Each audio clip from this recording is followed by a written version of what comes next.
Okay, I think I'm just gonna dim the music a little bit.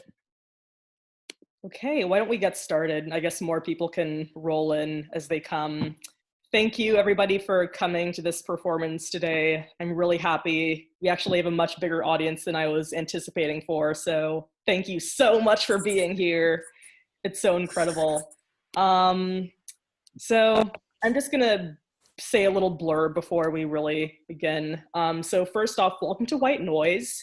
This is an original satire play about the perils of sounding white while being black and all that external confusion that comes with it. I just want to honestly thank a few people before we get started. So I want to thank my advisor, Kate Purdy. She has supported my trajectory since day one of arriving at Bennington. I want to thank Manuel Gonzalez. He's also on my plan committee for giving me an introduction to script writing. And thank you, Kirk Jackson, for advising me that one term and giving me my first taste of comedy writing through sitcom class. Thank you to Sherry Kramer, who I suspect will be joining us a little bit later. She's the one who really coached me in all of my playwriting endeavors and really gave me as much honest feedback as possible. And I want to thank Katrine Theo. She was one of my fieldwork term supervisors, and she first got me into playwriting. Thank you to all the professors who are viewing the piece with us at this very moment. Just gonna add a couple more people. Okay, so also I want to thank just, Black students on campus for supporting me in understanding the concept of Blackness, how to thrive in it. Thank you to my patient, open-minded white friends who supported and believed in my experience.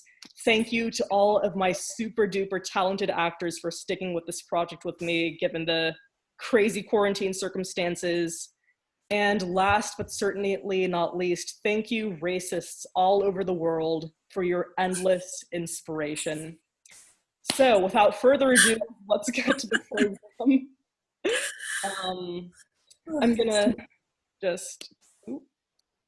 I'm just gonna give the cast list and then we can get down to the actual script. So we've got Cedric Bales, played by Imara Rose Glimph.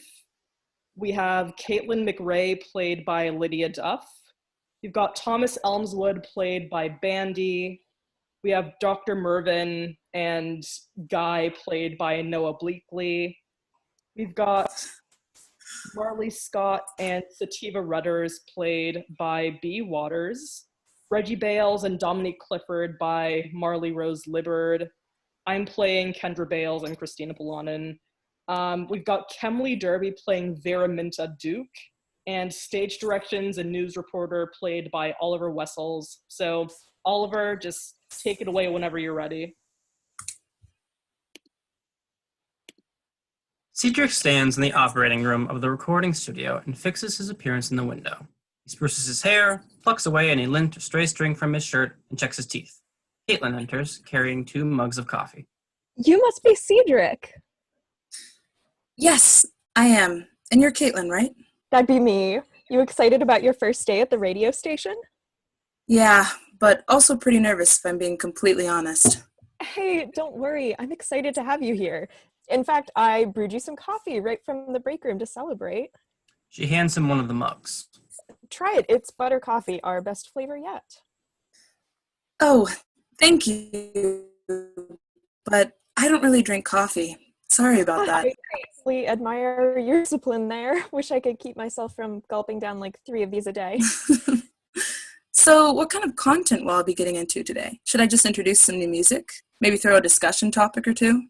Well, since you're completely new here as our first ever radio show host of culture, I think we should ease the audience in with some music you want to play. Just play like 4 or 5 songs, spout a little blurb at the end about yourself, then cut to an ad break. Nothing too controversial just yet. Sound good? For sure, for sure. I can't wait to get started. Can't wait for you either. We just have to update the website and remind the public that this show is happening. What name do you want to give this show? For the culture? Great, I love it. So what brought you to this station in particular, if you don't mind my asking? Honestly, I've been listening to you guys ever since I was in high school, and I've always loved your variety of content. You had a news segment then comedy, then a straight hour of 60s throwbacks. But then as I grew up, I realized you didn't really have a segment for POC issues or music. So I decided to study broadcasting in undergrad, graduated cum laude, then went for communications in grad school. Next thing you know, I was lucky enough to get to apply for my dream job. Wow, so this position has been a long time coming for you, huh? Yeah, I've noticed that too. I don't know what took the higher up so long with hiring our first Black employee. Listeners have been asking for a Black radio show host for the longest time, and the people in charge have been saying they'd be getting around to it when they have time, but they just kept pushing it back, their outreach. Would you mind taking off my glasses for me? I want to have a proper look at you. Oh, sure thing. Cedric takes off Caitlin's glasses for her. She sees him. Oh, thank you for that. Don't mention it. This whole glasses thing sucks. Yeah, 4 years of it too. All because we've had all those presidents who've made the nation a shitty place for people of color. They decided to implement these specially engineered race glasses. Now we can only define others' race if they walk or laugh, wait, or whatever. I don't like it one bit. It feels distancing. Sure does. Let's not forget the fact these laws are more strict for white people. And if you take off those glasses yourself, you'll get incarcerated. Well, what can you do? I just hope you find yourself as comfortable as possible working here. Feel free to let me know if I can ever do anything to help. Thank you, Caitlin. He puts the glasses back on for her.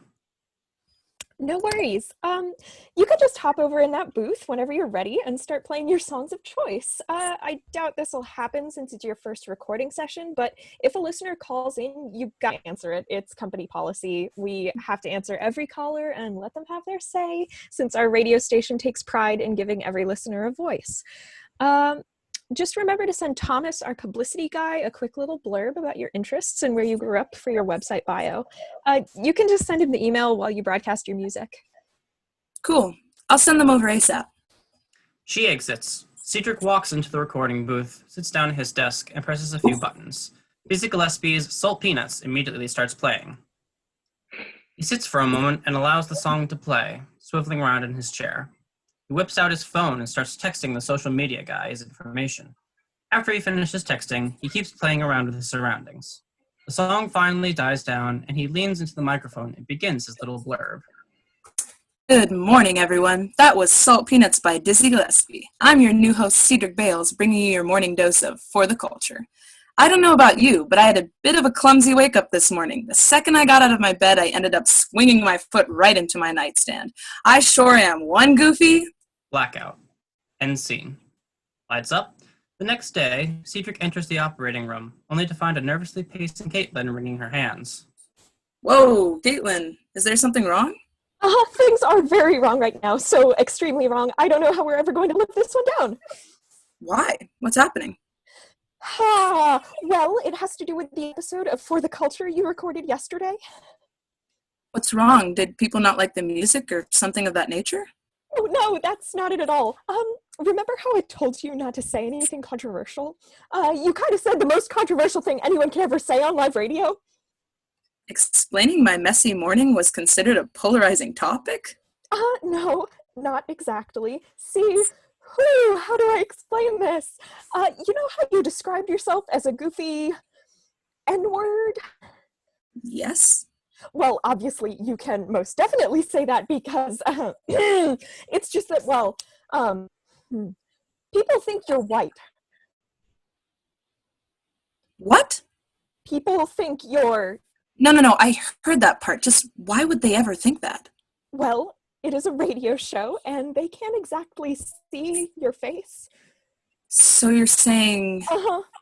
that listeners are outraged by my saying the N-word? Yeah. Because I happen to sound white? Thought it'd be exactatory.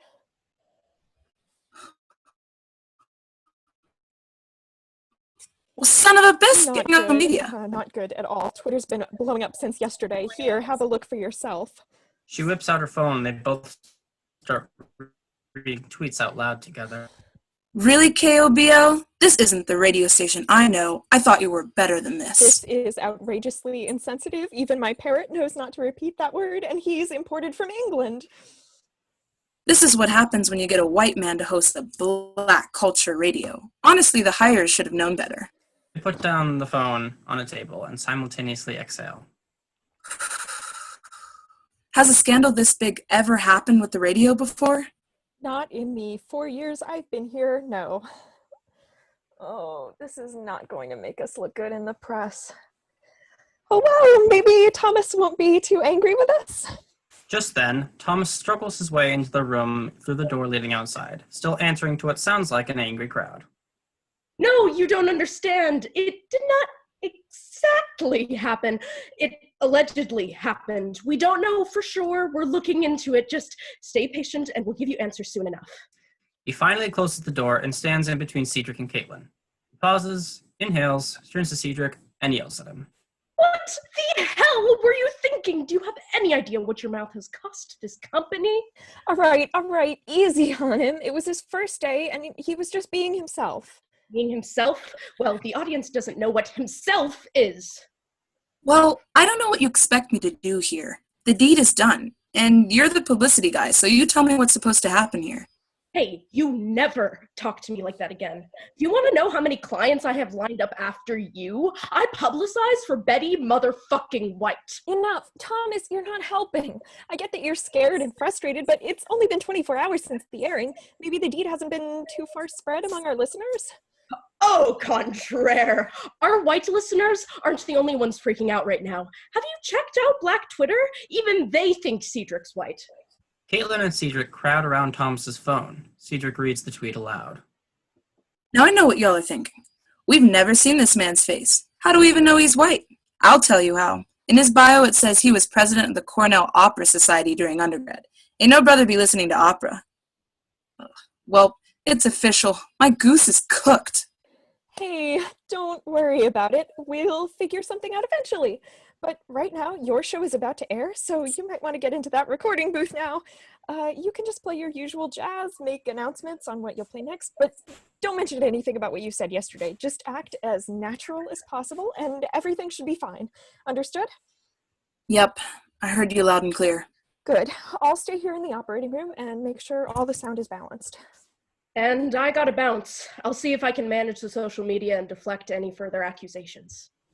Thomas exits. Caitlin stands in front of the operating board, and Cedric slowly walks into the recording booth. Before he plays any music, he makes a quick announcement. Hello, fellow radio listeners. Can you dig it? Caitlin looks up from the board and makes a face at Cedric. It's now time for some hella jams. For shizzle dizzle, my jizzle, yeah. Caitlin facepalms. The phone inside the recording booth rings. Oh, hang on a second, you guys. Looks like For the Culture is getting its very first audience call. Let's see who it's from. Hello, this is For the Culture with Cedric Bales. Hello, Mr. Bales. I am here with famed accent anthropologist Dr. Mervyn Fishbach. And with your permission, we'd like to ask you a few questions to determine your race. Do you consent to this procedure? Cedric gulps and looks to Caitlin for approval, who reluctantly nods for him to accept. Sure, I consent to questioning. Wonderful. I'll put Dr. Fishbach on the line. Dr. Mervyn Fishbach enters and stands behind a wall, so he is back to back with the recording booth. He wears glasses, a white lab coat, and carries a notebook and pen in one hand. He speaks with a distinct accent that no one should be able to geographically place. Good day to you, sir. I hope I am not interrupting your program at an inconvenient time. Not at all. Wonderful, wonderful. I shall now commence with the questions that determine who you are. First question. What is your first and last name? Cedric Bales. Ah, Cedric. Cedric. The room of the name sets some stability. Cedric, a name that lies flat and smooth like the Cheshire flatlands of England. This man is obviously white. Had he been black, a certain amount of soul and funkadelic would have been added into his name. The rhythm and intonation of his name would have bounced up and down like a lowrider, such as the name DeAndre, Lavarius, or perhaps Bonjiggery James. I have never met a black person named Bonjiggery James in my entire life. What if I repeated that name to you in a black accent? Bon jiggery. Stop! Cedric What whisper source- yells to Caitlin. What sources are you even going off of? None of these questions or answers even make any sense. I am so sorry, Cedric. Just grit your teeth and bear with it. It'll all be over soon enough. Question 2. What childhood dish that your mother made was your favorite growing up? Probably her chicken. Dr. Mervyn looks surprised. He stares at the wall that connects to the recording booth. And how was that said chicken prepared? Well, she only ever oven roasted her chicken. She usually added cloves and Cameroon pepper to the spice rub when seasoning it. Ah, yes. Cloves and Cameroon pepper. It is said to create a distinctly Nigerian taste to whatever they are added to. British women often travel to Nigeria during their gap year to find themselves. And they find themselves in a spice market in Lagos within the first month of them being there. Here they will grow accustomed to buying cloves and Cameroon pepper and learn to put it in all their favorite dishes when cooking for family in the future. Ergo, this favorite dish is truly the mark of someone who comes from an educated, wealthy British family. And does my accent sound British to you? Well, you could have grown up in the States. Who am I to judge what your accent should sound like? Are you not calling me for that exact reason? Don't interrupt, please. I have one final question, and I shall be on my way. Cedric grumbles, but lets Dr. Mervyn ask his final inquiry. I need you to repeat this sentence back to me. A hidden litter of little kittens.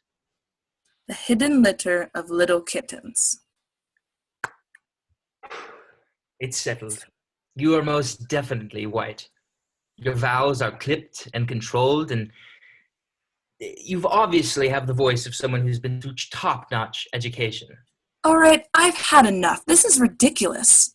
Don't question my methods, Mr. Cedric Bales. I have analyzed many voices in my time, and I have correctly placed both Bobby Caldwell and Eminem as black. Neither of those celebrities are black anyway. All of your questions have been ridiculous and inaccurate. I demand that you don't disclose those notes to anyone, and... Yes. Thank you for your time, Mr. Bales. These notes are going straight to the news station. Dr. Mervyn hangs up the telephone. Cedric puts his head in his hands. This can't possibly get any worse. I wish I could help you out there, buddy. Can you at least tell me that that's my last caller for the session?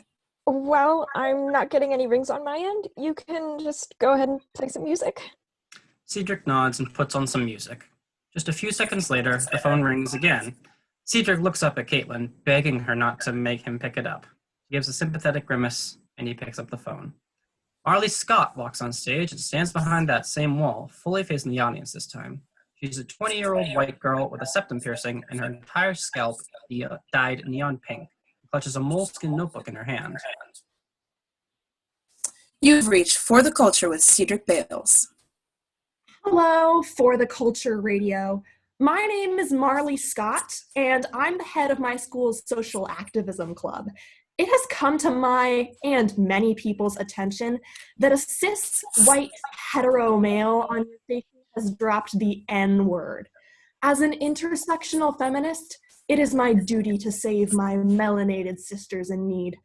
Cedric looks up at Caitlin. I met so many people like her in high school. Excuse me? Nothing. I didn't say anything. Thank God. I thought a man was about to talk over me for a minute there. Well, anyway, I am calling your radio station in hopes of putting an end to such vile slurs being casually tossed about as such. I am going to perform an original slam poem about the evils of anti-blackness while experimenting with interpretive movement as I recite my lines. You do realize you're on the radio, so no one can see your dance moves, right? They don't have to see it.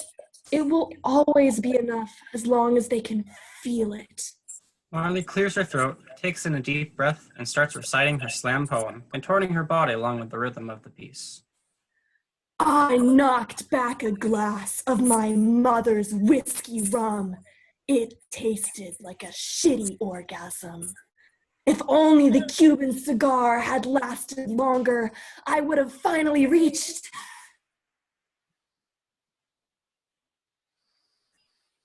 Nirvana, near sauna. Kurt Cobain was smoking hot and we miss him dearly. He was gone, but never foreboding. Wish we could go back to the innocent days of Beverly Cleary, but my weary, deary, cheery, beery head just wants to lay its bare feet on hot concrete until my mission in life is obsolete. Thomas walks into the operating room, but stops abruptly as he hears the poetry. He turns to Caitlin. What the fuck am I listening to? Poetry? A 20-year-old white girl named Marley wants to give Cedric an earful about why he shouldn't be racist, and she ended up performing this? Drunk off of a never-ending feeling of winter searing as he responds with Schadenfreude. Schadenfreude. Schadenfreude. Shaw. Then Freud. Freud, an asshole. The OG entitled male celebrity. Thomas pushes the button on the operating room board, disconnecting the audio. Marley exits. Everyone in the radio station breathes a sigh of relief. There we go. I couldn't take another second of that moronic trash. Thank you for ending that, Thomas. I thought I was going to lose my mind. She wasn't even talking about ending racism or spreading social justice. She was just talking about herself. I mean, at least we cut before she talked about her period so the world knows what a visionary feminist she is. Hey, would it be too much to ask if I went home early? This morning has been a lot for me. Of course, no problem at all. I have a segment coming up right after you anyway, so I'll just get started on that now.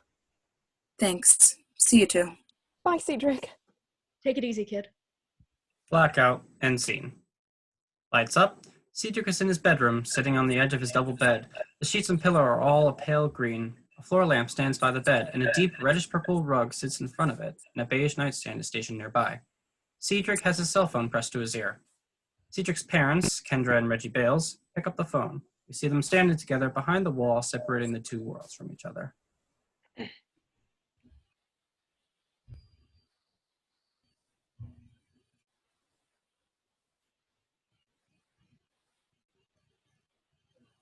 Hey, Cedric, how are you doing? I'm okay. Well, no, I'm not okay. I'm actually incredibly panicked right now, and I could really use some advice and reassurance. Of course, honey. You sound distraught. What's wrong? Well, I don't know if you've been catching up with the news online, but The news, did something happen? a lot of something's happened. So my first day of work was earlier this week, as you both know. During my first broadcasting session, I had a little chit-chat about my morning and used the N-word during my spiel. You did not. Unfortunately, I did. No. Why would you do that? That I sound white so everyone's glasses will perceive me as white? I know, Dad. Well, you should have been more careful. What were you thinking? Reggie. I know, I wasn't thinking. It was my first time recording and I got nervous. I just said whatever came to mind. Well, look what being nervous has cost you. Who knows what the situation could escalate to? Reggie, that's enough. You're not helping Cedric's situation.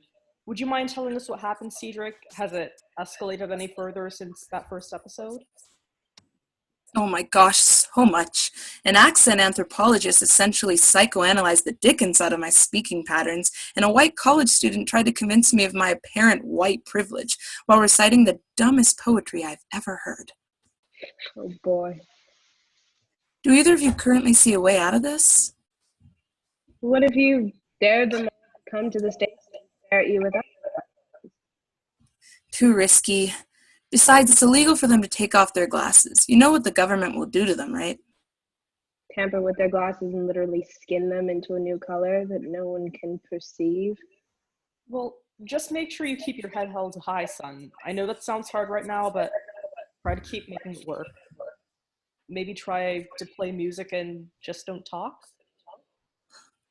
Well, I don't want to have my show without the talking portion. That's half of what I do. I'm just trying to look out for your safety. Wait a minute. I have a way you could possibly clear your name and get people to know of your identity during one of your radio show hours. What if you asked a political commentator to come on the show with you and they could, try to convince your audience? I don't know. Do you really think that would help? Well, if the black commentator is good enough and sounds black enough, you won't have to worry about losing. Good point. I'll see who I can get. Thanks, Mom and Dad. Of course, son. Good luck. Blackout, end scene. Lights up. Thomas and Caitlin are standing and chatting away at the operating board. Cedric comes running in through the entrance door. Stop the presses! Stop what you're doing! I know how we can fix this! Cedric runs into the booth and puts Blue Ronda a la Turk by the Dave Brubeck Quartet on air. Whoa there. You doing all right, Cedric?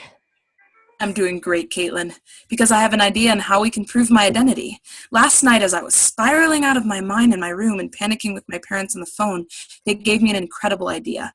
I've arranged for a black political commentator to prove my identity to all of our listeners, and he should be calling us any minute now. And yes, he sounds black enough. That sounds like an amazing plan. Is there any way the two of us should be helping in this situation? Oh, well, kinda. There really isn't much either of you have to do. We're just going to be debating with each other while Caitlin helps us sound. Would you maybe want to sit in the booth with me and offer some gentle backup, just in case things get intense for whatever reason? Sure thing. I'd be happy to. Beautiful. Let's get the show on the road. The song fades out. The phone rings and black commentator Dominique Clifford enters and stands behind the wall facing away from the recording booth. Hello, fellow listeners. It looks like we have a call-in guest today. Let's see who it is. Cedric picks up the phone. Welcome to For the Culture. Who are we speaking to? Hi, Cedric. This is Dominique Clifford. I'm a black political commentator who actually believes in your identity. I wanted to get your listeners on your side as well. Oh, hey, Dominique. So glad I could have you on the show. My pleasure. Allow me to lead in with this topic. Who defines blackness? According to many academic sources. Before Dominique can finish his thought, the phone rings once again. Stage right of Dominique's wall is another wall where another caller enters. Guy Pigfat sits in his car, furiously steering his steering wheel with his cell phone wedged between his ear and his shoulder. Cedric picks up the phone. Hello, this is For the Culture. Stop right there. Don't let that commentator speak another word. Why? Is there something wrong? Everything he says is wrong. He's just gonna pull some random facts from his trap door the entire time. Both Cedric and Dominique crinkle their noses. I see. And how would you know this about him, may I ask? Are you a political commentator as well? Nope, not political at all. Well, have you taken at least one Black Studies class while you went to school? I have done absolutely nothing of the sort. Were you at least around when Black History Month was properly celebrated? Technically, but I never looked into the specific stories. No siree, Bob. So let me get this straight. You, a random white man with a booming voice and even more booming confidence who has never followed through on a philosophical thought in his life, expect to beat two thoroughly read and versed men on the complex concept of race? Are you maybe reading off some prep notes while you make this call? Negatory.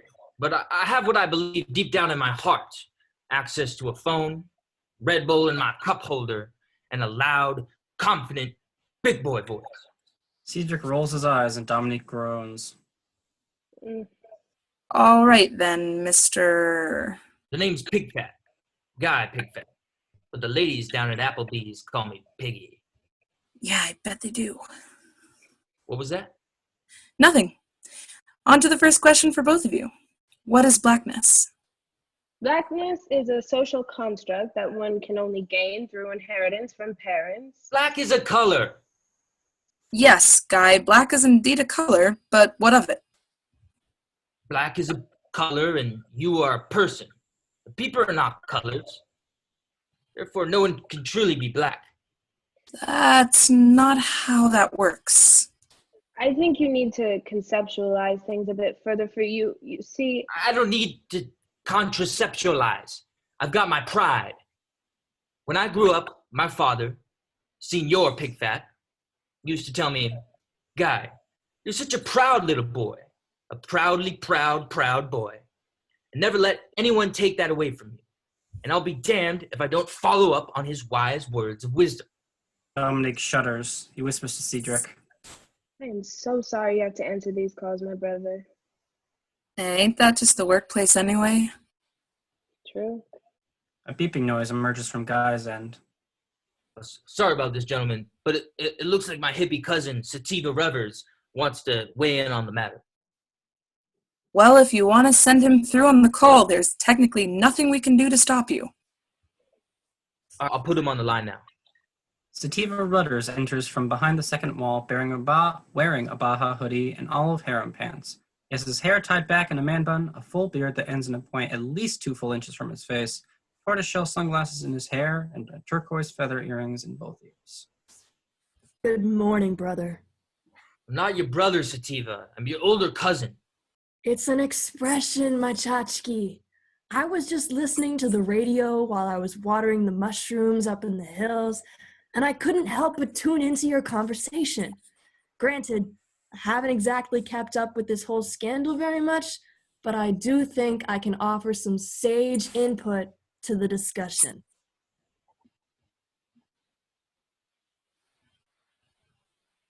The caucasity never stops. Criminy, need me to jump in? Cedric shakes his head. All right, Sativa, what enlightenment do you have to bestow upon us? Okay, first, everyone breathe in and out with me. In and out. In, out. We have to make sure that this is a safe space for everyone here, both mentally and emotionally. In, out. In, out. Everyone relaxed? Okay, good. First emotionally heavy question, and this is absolutely no shame in answering this honestly. Cedric Bales. Are you transracial? We are not wasting precious airtime for this topic. There's no shame in being transracial, Cedric. It's a new world out there. People are much more liberal and open-minded now. If only you knew. Let me just give you an example, Cedric. There are moments where I sometimes think I might be transracial myself. There's this amazing Jamaican restaurant I go to once in a while to break my vegan fast. Good stuff. The Ethiopians do it 208 days out of a year. And every time I taste their curry goat, I swear, brother, I must have been Jamaican in another life, man. No, Sativa, this is not how one comes into their racial identity. Well, how about this? It's a question that's been rolling around in my brain for the longest time. You don't have to answer that one if you don't want. What's your darn question, Sativa? If a dog gets adopted into a black family, does it have the right to say the N-word? Only the brown ones, am I right? Mother of... Just open up Come on, your... what is this traffic in front of me? I promise we'll love Can't they you. understand I've got places to be? Turned out a little Let me just different crash my bumper. from everyone else. That's And my bumper sticker. man, that I means- really think you can just... Everyone just shut your fucking traps! I've had it with your yickadoo yumperknickers squawking like a couple of dunderheads. You have done nothing but spit pure drivel, and you are wasting everyone's time. Absolutely nothing you have to say is educational, informational, sensational, or inspirational. Now, if you have an inkling of any sort of brain cell left in your respective Red Bull boiled and cannabis soaked brains, you would hang up immediately and let us get back to our good old hoppin' and boppin' jazz tunes. Everyone on each line stares out in shock. Whoa there, buddy. It's a lot of rave. Even for me. I guess my exit's coming up anyway. Might as well sign off now. Hope you get your anger worked out there, brother. Try buying some energy crystals. That could help a little. Thank you for calling in with us, Dominique. I'm afraid there's no point in us continuing the conversation at this point, however. You're free to go now. What the fuck was that? Excuse me? That was the weakest thing I've ever seen. How could you let those two walk all over you like that? Were you even trying to fend for yourself? Of course I was trying. Why would you even say that? Caitlin gestures for Thomas to leave the recording booth. He does, and she tries to calm him down. You could have done more to dominate the space, you know? What was stopping you from cutting them off? You had to let the white guy save you, huh? Thomas postures threateningly when hearing this, but Cedric gives him a look to make him simmer down. CoBL has a company policy where we can't turn away or hang up on callers until they've said their piece. Bullshit, Cedric. Only a coward would think like that. If you were really serious about Black liberation, you would have dismantled that rule all by yourself on your first day. Nothing's keeping you from daring those white collars to come to the station so you could rip off their glasses for them. Now is there? Just what I'd expect from a goddamn sellout such as yourself. Hey, don't you dare call me that. Why not? You're the absolute definition of one. You come from money. You work for an institution made up of white people. Let white collars walk all over you. Cedric, tell me the truth. Are you even Black? Dominique. Are you even Black? Did I put all my faith into you for nothing? I'm Black, Dominique. I'm telling you I'm as Black as I'll ever be. You want to try and prove it? If only I could. You know what? Why should I have to prove anything to you? Can't you just put your faith in me, brother to brother? Don't call me that. You are my brother, and you never will be. From here on out, want to be Wigger?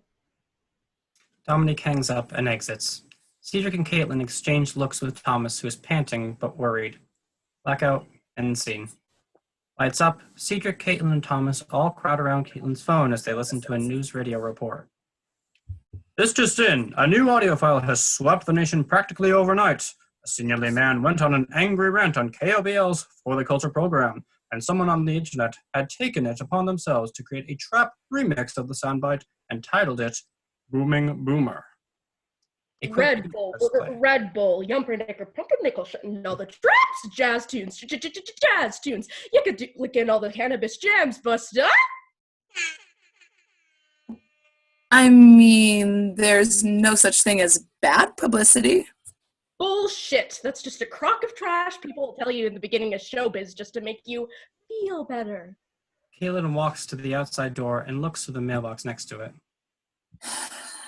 May I ask how we're looking on social media? Well, I don't know how this is possible, but approval ratings for you have actually dropped even further. Oh, yeah? Yep. Looks like the only Black people who approve of you at all are Rachel Dolezal, Martina Big, and Per Stennard. But hey, looks like you share some mutual followers with Ann Coulter. Well, that does it. I don't think there's any reason for me to work at this radio station anymore.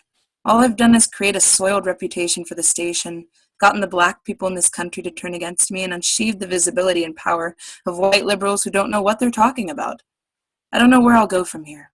Maybe I'll move countries, change my name, perhaps create a pen name and write realistic fiction stories about this entire ordeal. I don't know. I just have to get out of this rough, judgmental business. It's been a pleasure working with you these short weeks, but I think I had better head home for good now. Caitlin gasps. Cedric and Thomas whip their heads around to where she stands. Is something wrong, Caitlin? Cedric, I would strongly suggest that you not go home right now. You need to stay in this building. Why? What's happening? I think I better give you this letter so you can see for yourself. Caitlin reaches out her hand and beckons Cedric and Thomas over. The men walk over and Cedric takes the letter, reading silently. Araminta walks on stage and stands behind the wall leading to the radio station, wearing a mauve silk robe and reciting her own letter out loud. Dear Cedric Bales, I've been a great admirer of your work ever since I heard your first episode. Such strength and assertiveness wafting from your powerful masculine voice. I've always been a fan of a strong, independent white man who's not afraid to speak his mind. You've awakened a certain stirring within me. I must admit, I'm hooked under your lusty spell. As a tribute to your greatness and all that you stand for, I have adopted 20 talking parrots and taught them all different slurs. Then I will soon release them all onto children's playground. If that's not a lovey-dovey gesture for the ages, I don't know what is. But I can't let my little lover yummers wait to meet me any longer, now can I? I'm paying you a visit on the 13th so we can finally meet in person. With love, Veraminta Duke. She winks and blows a kiss, then exits. You don't mean... Uh-huh. The Veraminta Duke, David Duke's niece. Thomas and Caitlin step away from Cedric and pace around the room, nervously blubbering to themselves. Cedric slowly walks back to the recording booth. No, this can't be happening. This isn't happening. If word gets out that Veraminta visited our radio station, we'll have to close down completely for sure. If only there was some way we could deter her. Cedric, do you have any ideas? Cedric? Thomas and Caitlin walk into the recording booth to find Cedric curled up behind his chair. Leave me alone. Oh, Cedric, honey. I said go away. I don't know what to do anymore. We'll figure out what to do together. The three of us are a team. We can do anything. We can help each other out of this pickle. But even if we do manage to turn her away, what do we do in the future? It's only going to get worse from here. Before you know it, Milo Yiannopoulos will start begging to be my co-host. But you can't let her see you imagine what she'll do. Don't you think I know that? She may as well come swinging in now and... Knocking on the outside door, all freeze. Oh, Cedric, the door is locked. Come and open for your schnookamus. Oh no. Is today the 13th? A steady, heavy pounding is now heard from the door. Both of you, try your best to stop her from entering the recording booth. But what are we supposed to do? Just stall her. I don't know. You and Thomas can improvise something. Okay, we'll do our best. Caitlin and Thomas exit the recording booth and head towards the pounding door. The door flings open with a kick, and Veraminta stands before them in her same mauve silk robe. Cedric, darling, have either of you seen Cedric? I'm afraid he had to step out. Oh dear, wherever could he be? I don't know. No one knows. It looks like you'll have to come back some other time. I know if I sing my love song to him, he'll hear my voice and come to me faster. It's time for Smile by Uncle Cracker. Of course the artist's name is Cracker. Caitlin looks at Thomas. He purses his lips.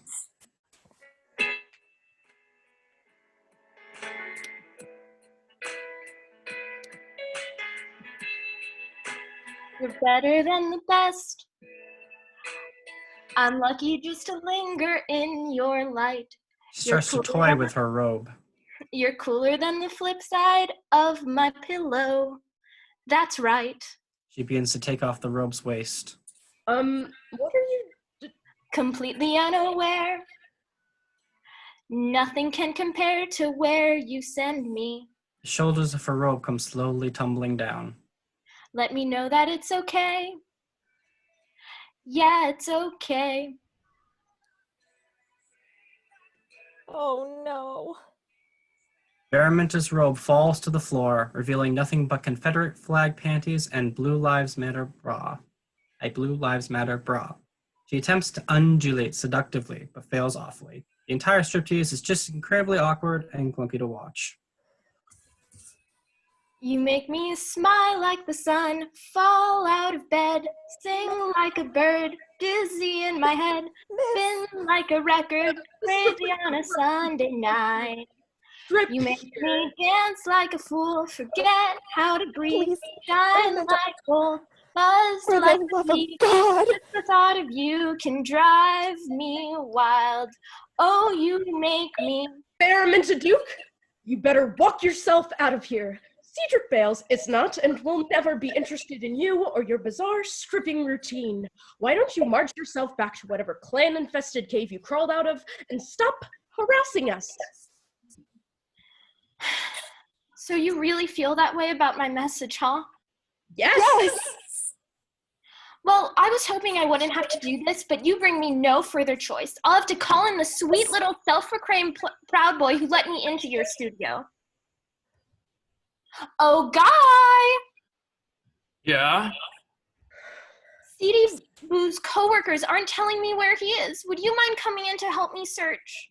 With pleasure, Miss Vermin Splinter. Guy busts down the door and steps inside. Oh, not you again. Thank you again for helping me find the studio, Mr. Pigfat. I'm forever indebted to you. Please, darling, you can call me Piggy. It's just that I've searched this entire room for my CD bear and even did my little striptease, but I can't seem to find him anywhere. Well, have you tried checking that glass recording studio over there? Oh, well, no, I haven't. Well, why don't we give it a go? I personally have a little bit of a beef with him myself. No one ever orders any conceptualized, sacred knowledge passed down from beloved family. Found a couple of people outside who have a thing or two to say to Cedric in the process. So why don't we live and have it at it also? Guy opens the door and in comes marching Dominique and Marley.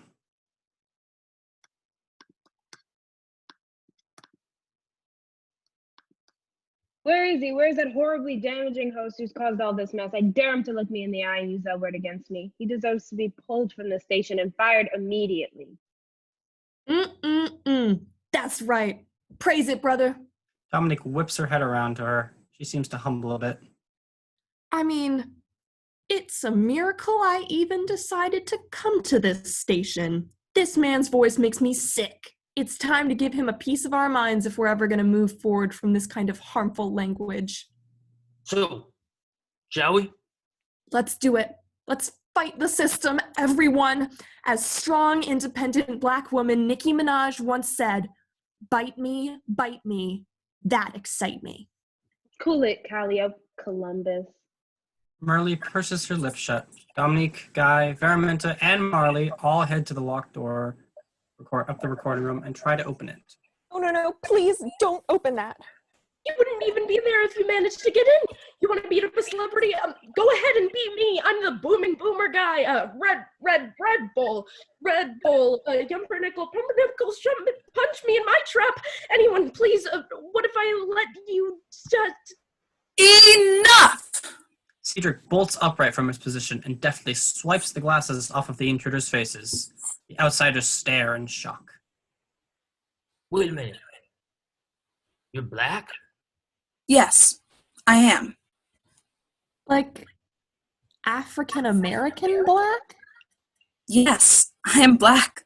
I was born Black, I have been Black, and I will die Black as I've ever been. So, this means I secretly hate Black people? I don't know my own people? I'm obsessed with Black men? Yes, in an incredibly twisted and sinister way, but yes. I think I need to sit down and think for this one. Guy and Veraminta walk to the far side of the operating booth and sit on a couch together, their eyes drilling the floor. Are you all proud of yourselves now? You've broken into the studio, tarnished my name across this country, and ruined the basic decency that was supposed to come of activism. You've turned it into a contest of who can get the most attention from, and no one was helped in the end, all because you decided to form your opinions on baseless claims. But I don't understand. How could I be wrong about detecting one of my own people? I don't know. Subconscious conditioning? Do you think you may have grown up with the idea that Blackness is strict? What do you mean? Let me put it this way. Remember how you loved learning in high school? Maybe you joined an academic club like speech and debate that you absolutely excelled in. Did you enroll in anything of the sort? Yes? Remember how that curiosity was rewarded by teachers, but caused other students who look like you to be wary of you? Yeah, I remember. Remember how Brianna from lunch told you not to sit with her anymore because she didn't want to sell out to breathe the same air as her? Why do you think she said that? She must have thought that we have to present ourselves in a particular way in order to be seen as real people. That's right. The last thing I'd ever want to do is harm anyone, especially people who look like me. The way I sound is just a result of where I grew up. That doesn't mean I wouldn't keep fighting tooth and nail for both of us. Heck, our group can be far from perfect when it comes to treating each other, but I want that fact to change, even if it takes all my time at this radio station. I see your point there. Dang, I'm sorry I messed up so hard like this.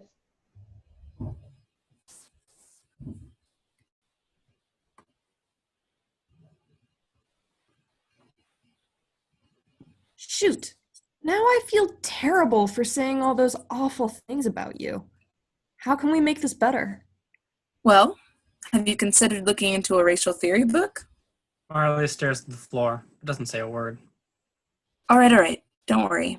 I'm not going to yell at you. It's okay. You clearly want to learn how to better yourself. I have an idea. Why don't you and Dominique join me for today's session of For the Culture? We are in a little bit anyway. We can use the situation to verify the fact that I'm Black, while we have a relaxed little conversation about what we all think Blackness constitutes. Cedric turns to Guy and Veraminta. As for you two, I think it'd be best if you just both went home. You're so far gone down in your past that a single conversation isn't going to change your mind. I don't think you want your minds changed yet either. Should you choose to learn more about this subject, feel free to start on your own. There's nothing anyone can do to save you, but should a series of events arise that are profound enough to influence your perspective, it's your call on what you choose to do with that information. You dare order me to leave? I'm not going to take orders from the likes of you. Yeah, what she said. I bore my soul for you. I did my seductive vaudeville striptease for you any longer, and I would have put on makeup to make it real vaudeville, but I just had to be stopped. Are you saying that I was wrong on national radio? I hate being wrong. I want people to think I have big boy smarts. Cedric watches both Guy and Veraminta as they throw their tantrums on the other side of the room, their speech growing more nonsensical with each passing second. He chuckles, then turns to Dominique and Marley. Shall we? Sure. Why not? Cedric smiles at them and beckons them to enter the recording booth with him. They sit down in the chairs next to him. Good morning, listeners. You're here with For the Culture, with your host, Cedric Bales. Ignore the screams and destructive noises you may hear in the background. It would appear it's Bring Your Child to Work Day. With me, I have Black political commentator Dominique Clifford and young campus activist Marley Scott. They both have a little piece of information they'd like to give you all. Hey everyone, it was Cedric Bales, who we can both confirm is Black. It was wrong of us to assume his identity for him like that, and we're both here to have a conversation that could hopefully inform us all. So here's how this conversation is going to work. I will not start by spitting information at you. I don't think that would be an effective method. Instead, I'm going to ask a basic question you both get to answer, and if I sense the conversation taking a prickly turn, I'll gently guide you in another direction. There will be no voice raising or shutting down from anyone's side, including mine. Do I have your verbal consent to continue? Yes. Yes. Good. First question. What is Blackness to you? A skin and status that one is born into and cannot change. Blackness is a species in which...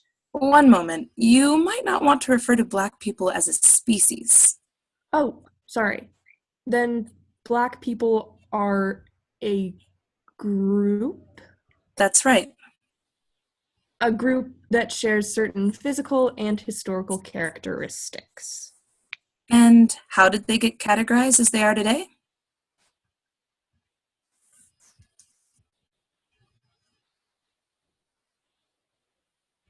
Well, roughly about 400 years ago. Blackout, end of play. Awesome. Thank you so much for viewing, everybody. Well, that's the end of the show. I guess I'm just gonna end this video in a little bit. So thank you again for coming. I'm so glad that you got to come. Enjoy the rest of your days.